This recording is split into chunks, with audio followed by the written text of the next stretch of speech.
Hola gente de YouTube, ¿cómo están? En el presente video veremos cómo Javier Milei habla de la ideología del Estado omnipresente que promueven ciertos sectores en Argentina. Milei acude a una conferencia del economista Jesús Huerta del Soto, en donde menciona episodios bíblicos que dejan en claro que la figura del Estado es la representación del maligno en la tierra. Luego Javier habla del clientelismo que produce el Estado, en donde políticos ayudan a sus amigos con el poder del Estado a cambio de retribuciones económicas.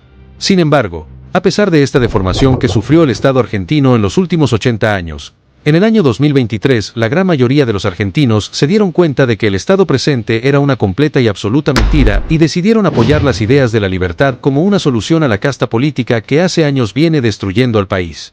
Finalmente Milei da una conclusión final sobre la naturalidad con que el capitalismo se aplica en la sociedad, los valores de las personas de bien, y sobre el camino que Argentina va a seguir de cara al futuro. La ideología del Estado omnipresente propone al Estado como una suerte de Dios que puede traer el paraíso a la vida terrenal si le rendiéramos pleitesía. El racional es que si tan solo depositan su fe en el Estado, si tan solo los poderes económicos se dejan conducir por los políticos de turno, entonces todos vamos a ser felices. Pero el verdadero resultado de empoderar al Estado, en última instancia, es que se rompa el vínculo entre el trabajo y la recompensa, entre la virtud y la felicidad. Y la realidad es que esto ya está en la Biblia, está en el Antiguo Testamento y está también en el Nuevo Testamento. Hay una conferencia magistral del profesor Jesús Huerta de Soto que se llama Dios, Anarquía y el Papa Francisco, y ahí menciona dos episodios donde claramente queda en evidencia que el Estado es la representación del maligno en la tierra.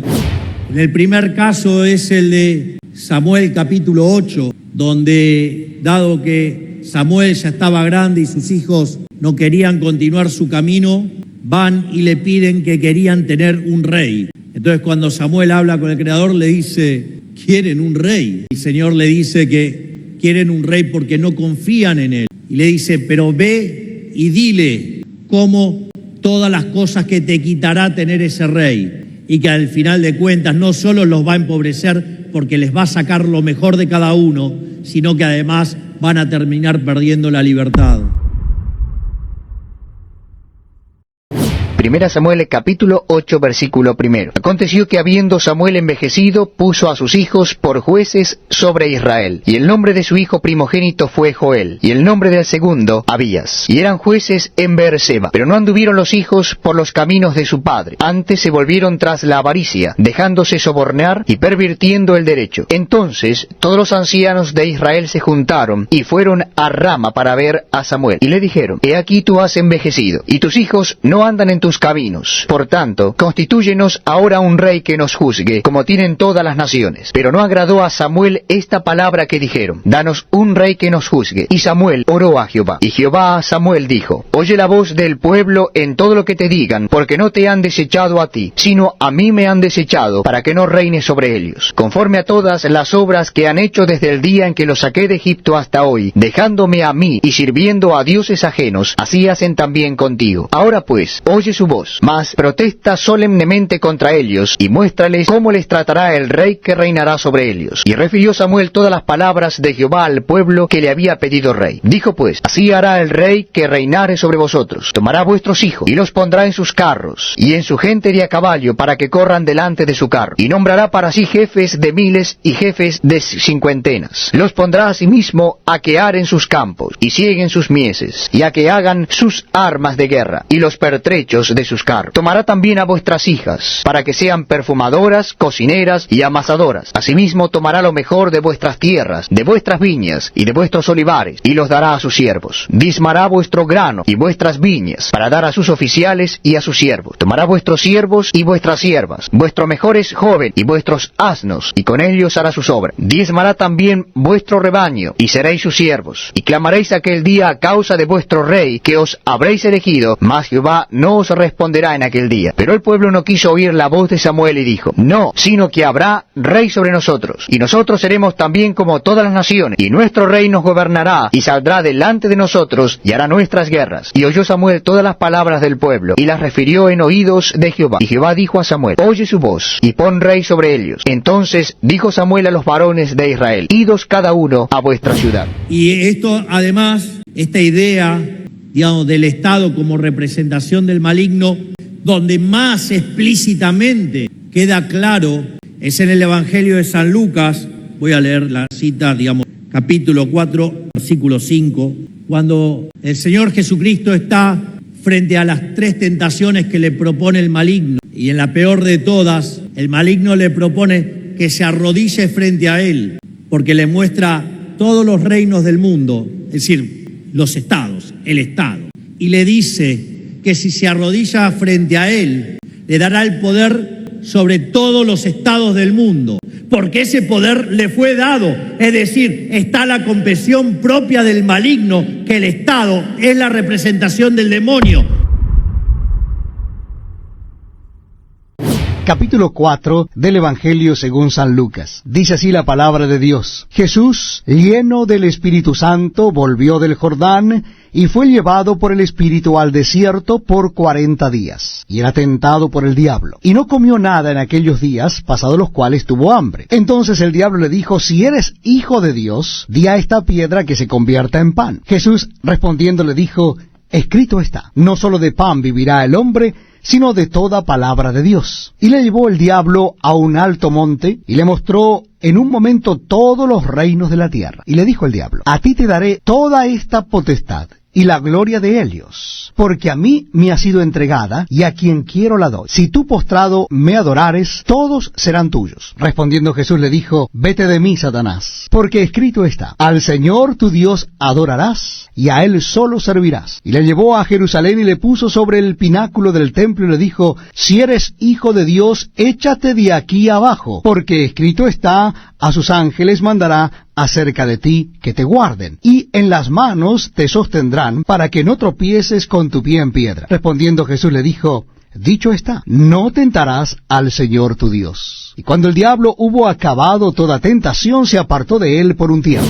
Por eso cada vez que avanza el Estado, digamos, hay más pobreza, hay más calamidades, hay miseria. Por eso es que les digo, despertemos a la fe, porque eso es lo que nos traerá no solo el cielo, sino la prosperidad aquí también en la tierra.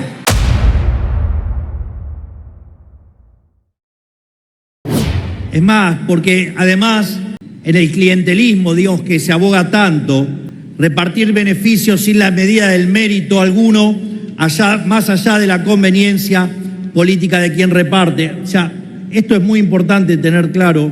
Una de las cosas que a nosotros nos guía profundamente en nuestro diseño de política es una convicción moral, una convicción ética moral. Y las convicciones éticas y morales son los valores de Occidente, y los valores de Occidente es la cultura judeocristiana.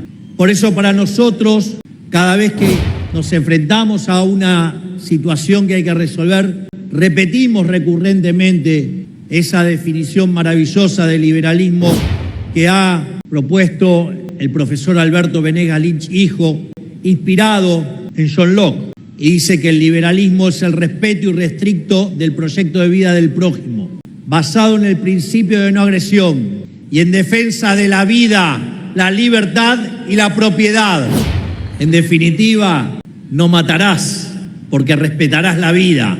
No codiciarás bienes ajenos y por ende no robarás porque vas a respetar la propiedad. Y además, si el Señor nos hizo libres, ¿por qué un burócrata nos va a hacer esclavos? En simultáneo, estos hombres de izquierda quisieron ser los portavoces de los trabajadores mientras rechazaban la ética del trabajo que hoy hemos reivindicado a lo largo del discurso. Y la casta montó un sistema político, económico y social que desposeía a los verdaderos trabajadores para beneficiar a sus siervos y aduladores, los empresarios prebendarios, los políticos corruptos y los periodistas ensobrados. En definitiva, es así que este falso Dios que crearon existía ni más ni menos que para castigar a los justos y premiar a los pecaminosos.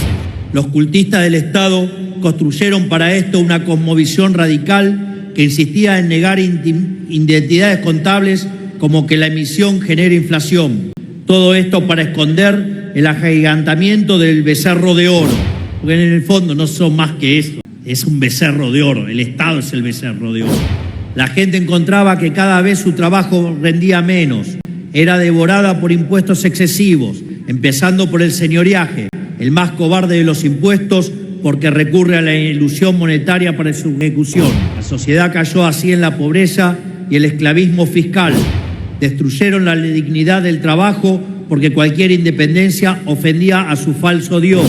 Muchos, por miedo o por beneficio, se convirtieron en carneros de la casta, justificando y promoviendo este modelo. Sin embargo, una gran mayoría decidió que valía la pena luchar para no vivir arrodillados.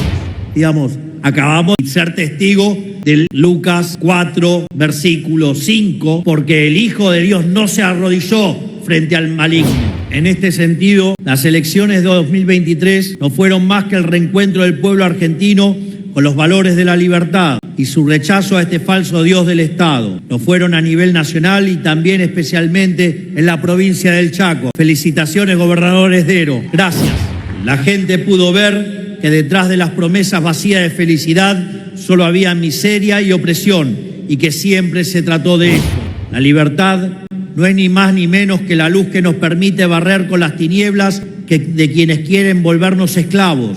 No para nada la gran gesta judeo-cristiano es la permanente liberación de la esclavitud, el éxodo eterno, el reencuentro con Dios. Ellos se aprovechan de la mentira y el temor, de la duda que existe en cada uno de nuestros corazones, pero no hay que sucumbir ante ella. Basta con una decisión, con solo una palabra verdadera, para que toda la telaraña de mentiras que tejieron se vuelva falsa y desaparezca. Es por eso que el testimonio de cada uno de ustedes es más valioso que 1000 titulares falsos. Créanme, porque lo viví en carne propia. Hacer propia la verdad y decirla es la verdadera revolución, como también encontrarnos en el Evangelio según Juan. La verdad os hará libres. Y si permanecéis en mi palabra, seréis verdaderamente mis discípulos, y conoceréis la verdad, y la verdad os hará libres. Linaje de Abraham somos, y nosotros jamás hemos sido esclavos. Entonces, como dices tú, seréis libres. Sé que sois descendientes de Abraham, pero queréis matarme porque no aceptáis mi palabra. Yo hablo lo que he visto junto al Padre, y vosotros hacéis según viste en vuestro Padre. Si fuerais hijos de Abraham, haríais las obras de Abraham. Pero ahora queréis matarme a mí, un hombre que os ha hablado la verdad, la cual oí de Dios. ¿Por qué no entendéis mi lenguaje? ¿Por qué no podéis oír mi palabra? Vuestro padre es el diablo. Él ha sido homicida desde el principio y se apartó de la verdad, porque no hay verdad en él. Y porque os digo la verdad, no me creéis. De cierto os digo que el que guarda mi palabra no verá la muerte jamás. ¿Eres tú mayor que nuestro padre Abraham, que murió? Abraham se regocijó de que vería mi día. Lo vio y se regocijó. ¿Y has visto tú, Abraham? De cierto os digo, antes de que Abraham fuese, yo soy.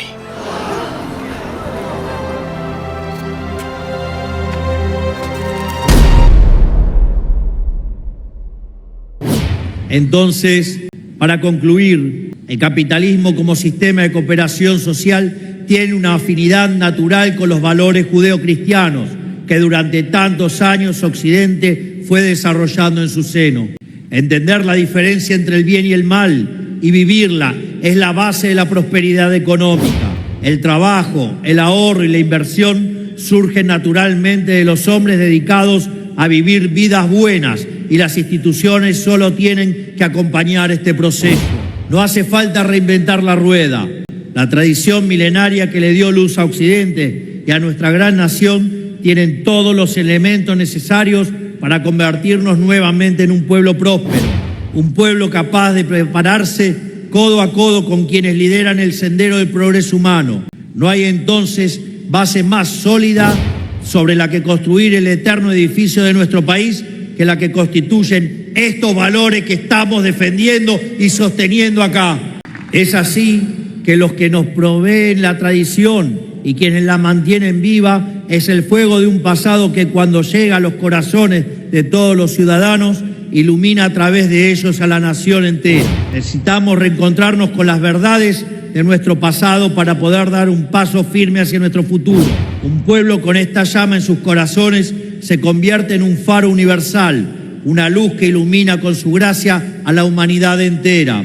Por eso les digo que la Argentina será faro del mundo, porque estamos logrando despejar la tiniebla que echaba sombra sobre la luz de la fe.